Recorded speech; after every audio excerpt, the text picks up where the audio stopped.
Hello, artists. Welcome back to another Art Life Conversations podcast. I'm super excited to be here with you today and to be talking about a topic that, is really exciting.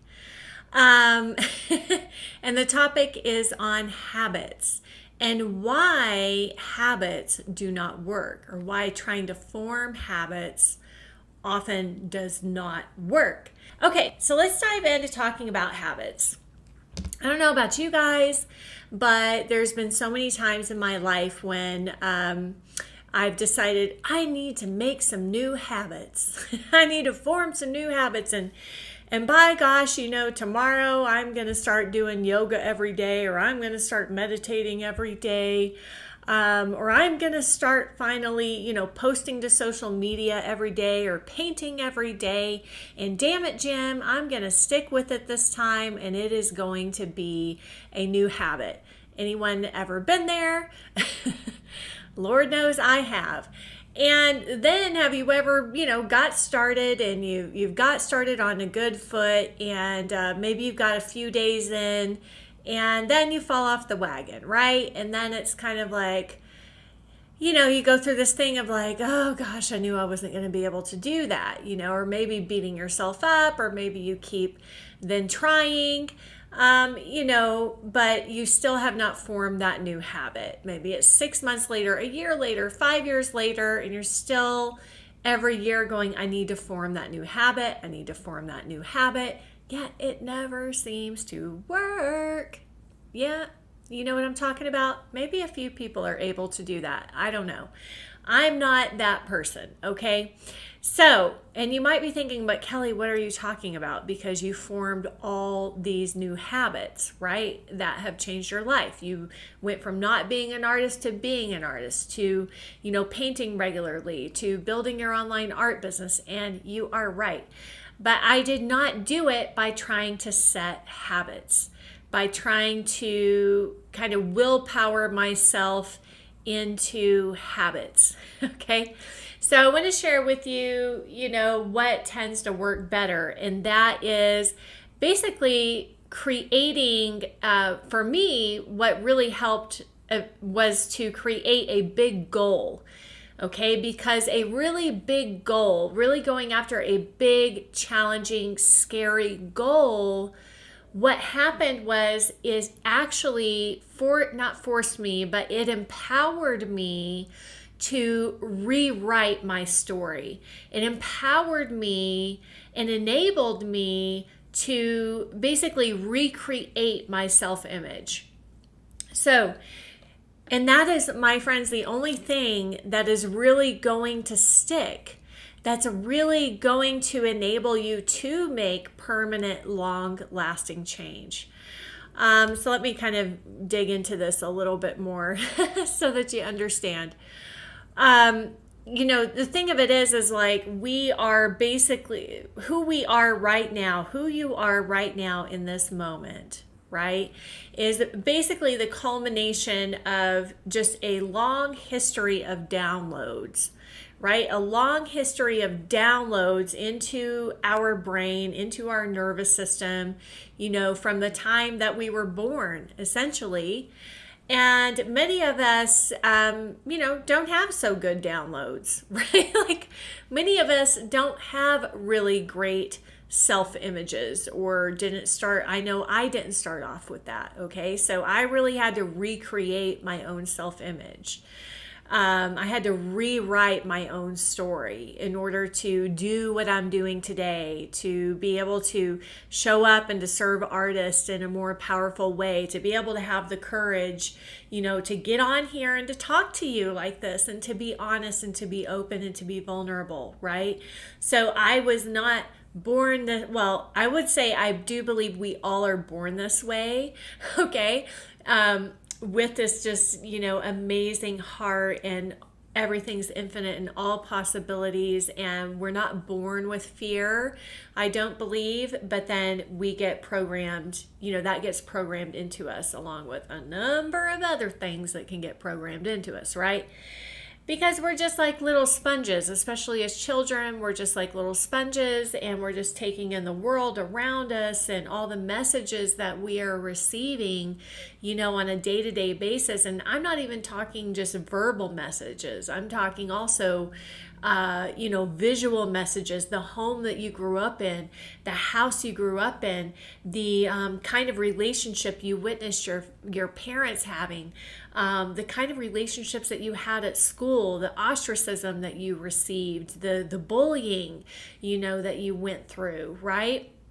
So this podcast, this topic could go on forever, and it's really an emotional one for me. So I'm going to try to keep it together and not start crying. But it really, is a deep, deep thing for me, a deep experience. So I think you get the point. We have this collection of experiences, of thoughts, of traumatizing events, perhaps, along with positive ones. But the thing of it is like the human brain is kind of hardwired for negative experiences. We're kind of hardwired to be on the lookout for negativity, right? So all of those negative experiences tend to impact us in a much, much, much greater way. And it kind of becomes this thing where, especially the more negative it becomes this thing where we go, oh, stay away from that, avoid that, don't ever let that happen again, right? So this is basically what we're up against, okay? Then also, not only is our brain hardwired for negativity, but it's also really wired for things to stay the same, right? Like our brain wants everything to stay the same. Our mind, our subconscious, just us as human beings, we really don't want to change. We really don't like to change, okay? We think we want to change, especially whenever we're freaking miserable, but we always run into the fact that change is hard, that change is difficult, and then we feel like we can't ever change, or maybe we can't ever do it, in those moments. But, we are really kind of biologically wired to stay safe and to stay in our comfort zones, right? So we kind of just want to keep on doing the same things that we're doing already. And that is really why we run into so much trouble, trying to form new habits. So obviously this is really important when you are wanting to become an artist, let's say, and you have to put in the brush mileage and you have to practice day in and day out. And you also have to withstand, so much failure, so many failed attempts. And then once you actually get good enough attempts, right, now you have to have the courage to put your artwork out there, right, into the world. And so then that brings up a whole other slew of things, like you're afraid of rejection, or one time you did show one of your drawings as a kid and somebody criticized it, or somebody made fun of you because you were always drawing all the time, or maybe it was something totally not art related at all. But so then we have to do that, right? So you can see like what we are up against, right? This is what we're up against. And I do believe that power, we can be empowered by having this awareness, even though I know right now it sounds like, oh my God, well, how the hell do we ever do anything? Like this is depressing. And I don't think that it's depressing, but I do think the awareness of how we are wired, what it is, really being aware of what it is that we are really up against without falling victim to it, right? Without going, oh, well, that's just me, and my mom said this about me, and that's the way I'll always be, or my 5th grade teacher, labeled me, a procrastinator, or, whatever, and that's how I'll always be. So So these are the things that we are up against. And I think there is power in recognizing that we also, as human beings, we're the only creatures that can do this. We also have the power and the ability to reprogram ourselves, rewire ourselves, and rewrite our story. Okay, so I want you all to go and look up 3909 South Polk Street in Amarillo, Texas on Google Maps. Go to the street view, and you're going to see the kind of house that I grew up in.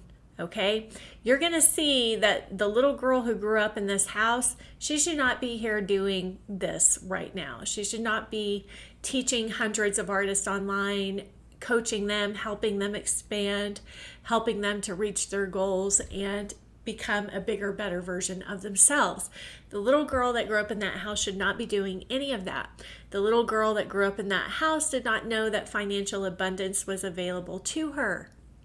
Okay, so you can clearly see by looking at that image, she didn't even know that beauty was important.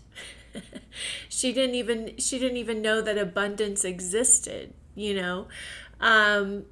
So I invite you to go and look that up, because that's how I grew up, and that was the programming, you know, that I received, along with, you know, numerous other negative experiences and traumas, you know, that I went through as a kid, that many of us go through, that so many of us go through.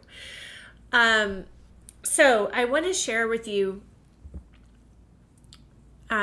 today, in my opinion, from my experience, the only thing that has worked for me in terms of, you know, rewriting that story, forming new habits, right? Which is really, for me, it's really just a byproduct. Forming new habits is really just a byproduct of rewriting our story or recreating our self-image, however you want to word that, whatever makes more sense to you. New habits are really just a byproduct of that journey, right? It's just a natural evolution in that journey. So the only thing that has ever really worked for me is committing to a big, big goal.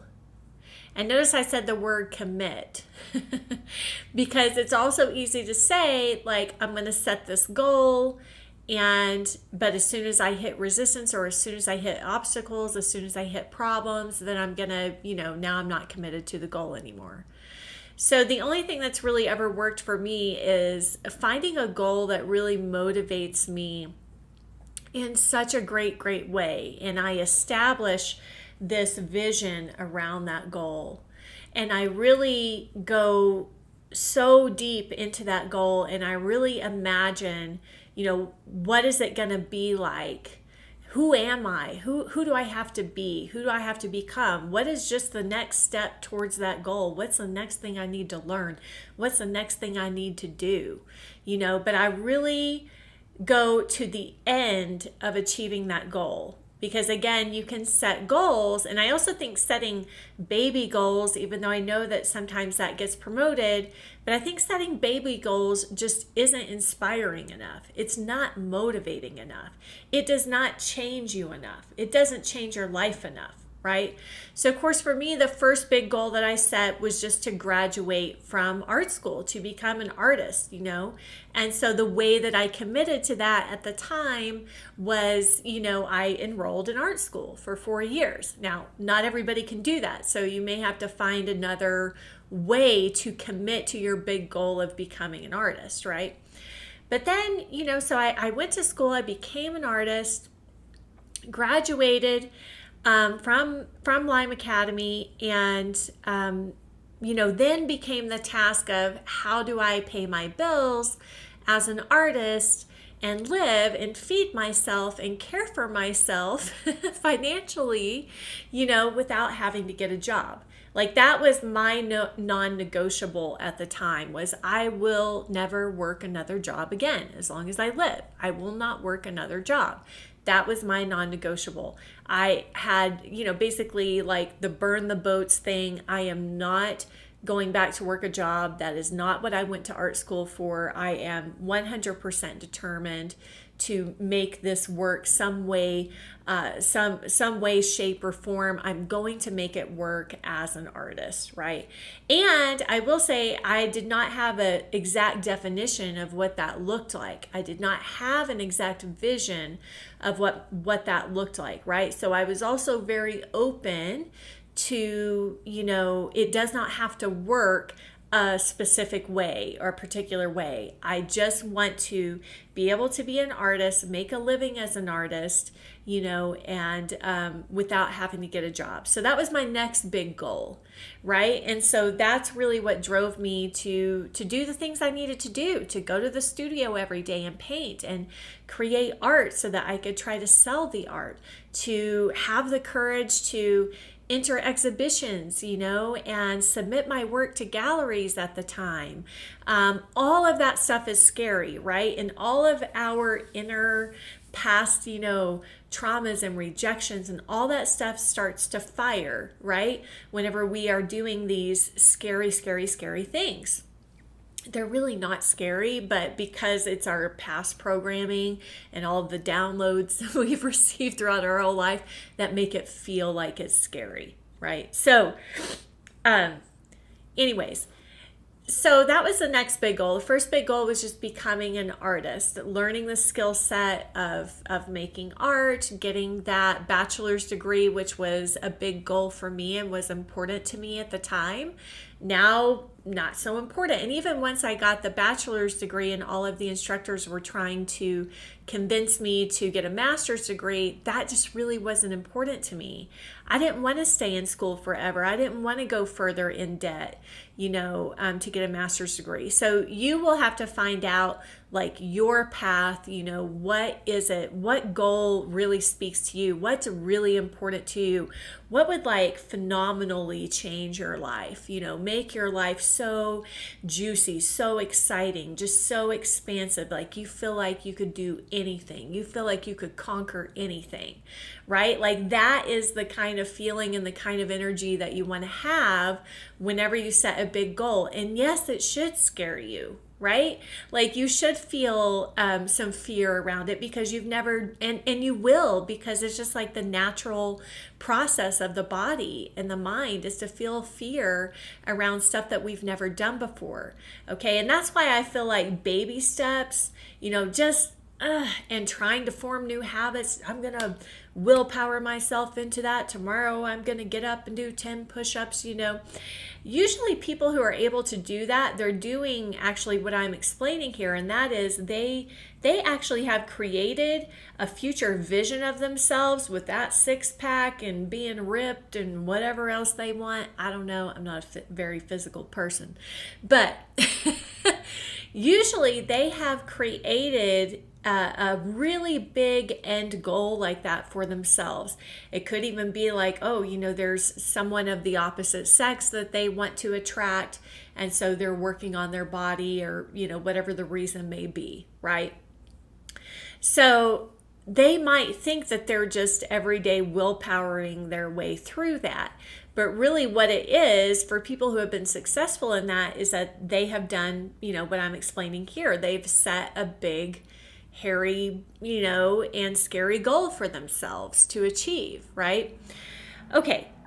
So the next time, then I started making a living as an artist, right, out of art school, doing all the things I could think of to do that. And then I hit like a certain level. I hit at the most, I think I'm going to say 50,000 a year. That's gross. That wasn't, that was before taxes. Excuse me. So after I paid, my self-employment taxes, all that kind of stuff, my income was much less than that. But I started noticing that, year after year, I'd hit like my upper limit. I had hit my upper limit on what I could achieve financially doing what I was currently doing. So here I was again in a situation where if I wanted to expand and grow, I was going to have to now do something different, right? Like I couldn't just keep doing the same thing that I had always been doing and expect a different result, right? Like, isn't that actually a quote? Like that's a definition of crazy.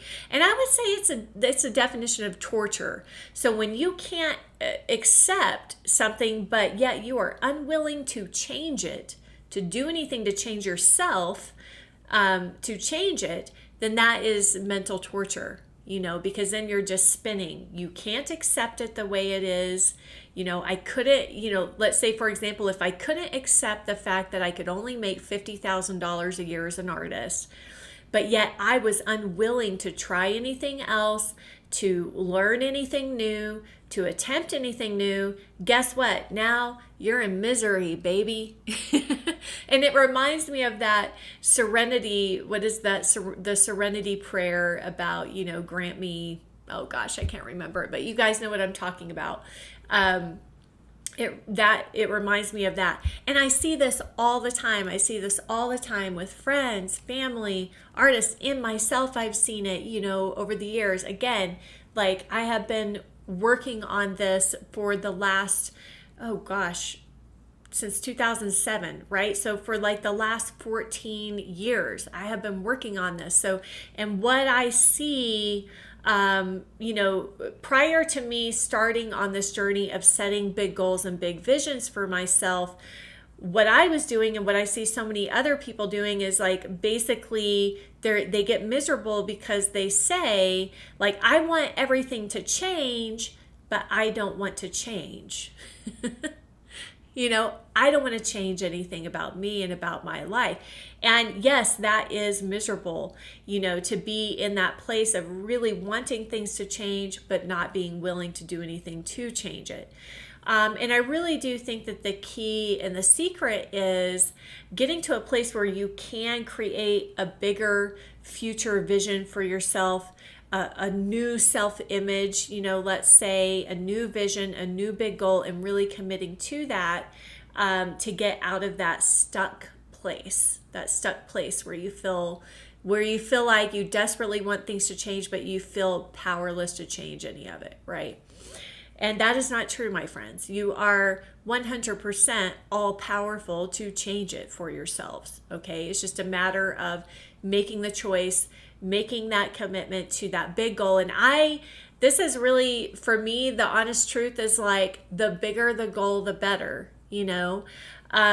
So when I had hit that upper limit ceiling of, let's say, $50,000 a year, and I was really starting to feel like, gosh, why can't I grow anymore? Like I'm working hard, I'm doing all the things I've always done before, but I've hit this ceiling. And then my income actually started to regress. So it was like the next year my income actually went down. And I was like, no, because I realized like $50,000 a year is not enough. It's not enough for me to pay off $100,000 in student loan debt, buy a house, invest, have a retirement account, take care of myself if anything goes wrong with my body. It just, after taxes, it was not enough for me to be able to do that, and to take care of myself. And frankly, not even that. Like that's just focused on like just getting your basic needs met of feeding yourself, clothing yourself, having a roof over your head, and we're meant for so much more than that, So for me, like, yes, that was not enough. And so that was kind of the first step for me to face and to accept this is not enough. I want to expand more. I want to have more. I want to be able to travel and go to Italy. I want to be able to know that I'm not going to have to worry when I'm, at retirement age or if I fall into bad health, so that was the first step for me. It was like something has to change, recognizing like something has to change. And I know I have to be the one to change it, right? Like I can't wait for anything outside of me to change it. So the next big goal what I decided to do, and actually it was a decision, but somehow I was searching online and I was trying to find, like, oh man, I need some help. I need some motivation. I need some coaching, something. I need to learn something here. I got to do something here. Like, how can I increase my revenue this year? So I ended up stumbling upon this challenge called the 100-Day Challenge. I think the man's name was Gary Ryan Blair. Anyways, he was like a sports, he was like a sports coach, right? So that's the other thing was like, I was like, I can't believe I'm signing up for this 100-Day Challenge with like the sports guy. But it, again, I listened to my intuition and I thought, I'm going to give this a shot. I'm going to try this. This feels right. And it really was right. It was the right thing in the right moment. So the whole point of the 100-day challenge was to set a goal, like a huge, big goal for yourself for those 100 days, for you to achieve in those 100 days. And so I set a goal for myself that year. This is 2017. I think it was, no, 2016, I believe it was. 2016. So I decided, you know what? My goal is going to be 25K in 100 days. I want to make 50% of my income in 1 quarter. So basically, doubling what I could make in half the year in half the time is what my goal was. And I honestly, y'all, I did not even know if that was possible at the time. But I was like, I am all in on it. I'm 100% committed to doing whatever it takes in this program in the 100 days to reach this goal. And here is the beautiful thing, my friends.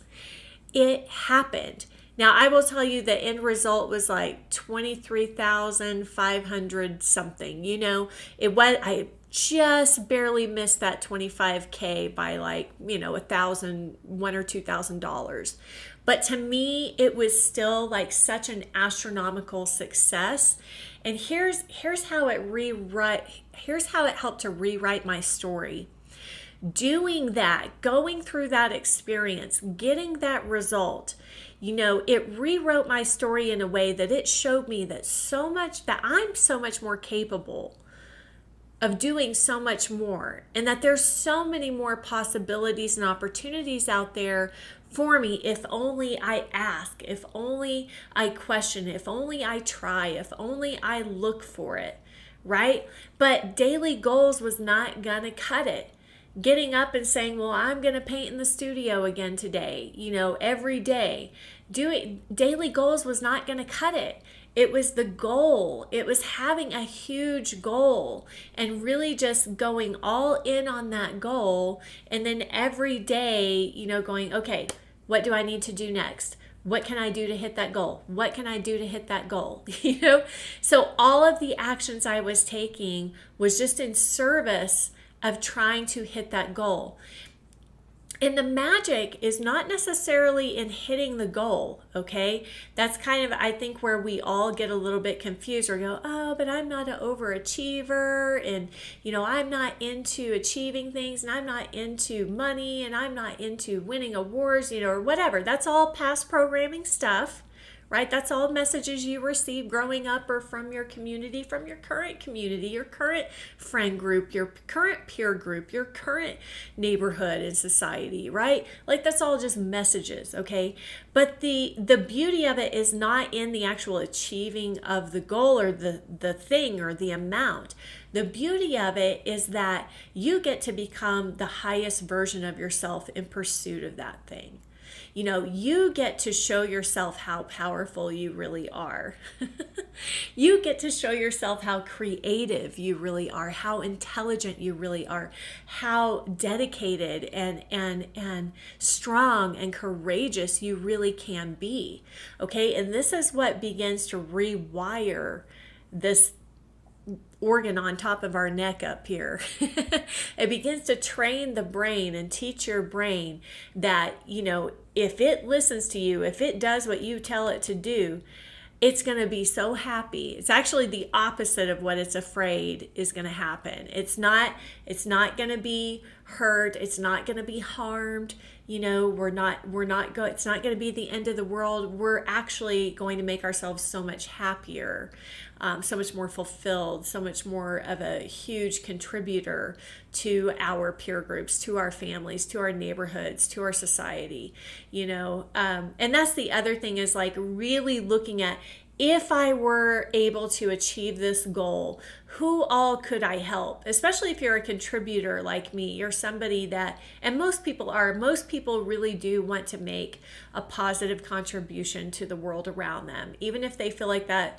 not like to the world at large, but most people do want to make a positive contribution, right?